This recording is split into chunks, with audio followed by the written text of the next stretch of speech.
ড প্রথমত মাত্রা দিতে হবে, দ্বিতীয় মাত্রা থেকে নিচের দিকে হালকা একটু টান দিতে হবে এবং এই জায়গাতে কোনো প্রকার কোণা হবে না। এরপরে এই মাঝের এই জায়গাতে যেখান থেকে পেটের মতো করে নিচ দিকে এসে তয়ের যে টানটা যুক্ত হয়েছে এখানেও কোনো প্রকার কোণা হবে না।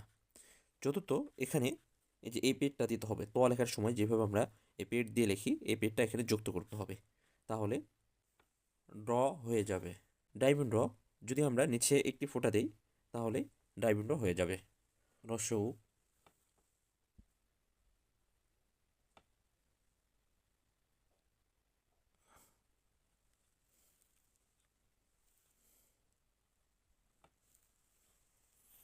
দেখেন, আমরা ড্র যেভাবে লিখেছিলাম অবিকল সেইভাবেই লিখব এবং উপরে মাত্রা যুক্ত করে দেব, তাহলে রসৌ হয়ে যাবে। দীর্ঘ উ, এখান থেকে এই যে এই বরাবর এখান থেকে সোজা করে এই মাথা বরাবর যদি আমরা একটা টান যুক্ত করে দিই তাহলে দীর্ঘ উ হয়ে যাবে। উ,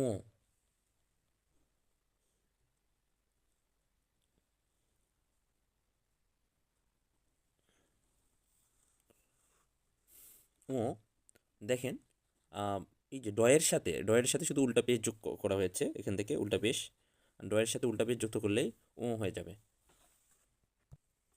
ভ লিখব,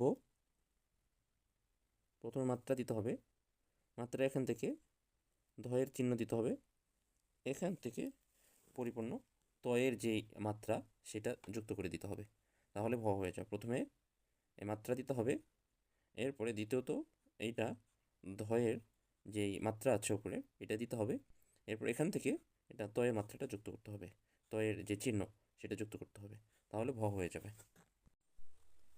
বর্গ জ লিখব, প্রথমে মাত্রা দিতে হবে, এরপরে ভয়ের মতো করে গোল যে দাগ এটা না দিয়ে সোজা করে নিয়ে এসে এখান থেকে তয়ের চিহ্ন যুক্ত করতে হবে, এরপরে এখান থেকে সোজা করে নিয়ে আসতে হবে, নিয়ে এসে একটু হালকা করে বাঁকা করে নিয়ে এসে ছেড়ে দিতে হবে, তাহলে বর্গ জ হয়ে যাবে। প্রথমে মাত্রা, দ্বিতীয়ত এখান থেকে ভয়ের মাথা ছাড়া যেই চিহ্নটা এটা দিতে হবে, এরপরে এই মাথা থেকে বর্গ জয়ের জন্য দ্বিতীয়ত এটা দিতে হবে, তৃতীয়ত এখানে সোজা একটা টান দিতে হবে, সোজা টান থেকে হালকা করে একটু বাঁকা করে নিচের দিকে ছেড়ে দিতে হবে, তাহলে বর্গ জ হয়ে যাবে।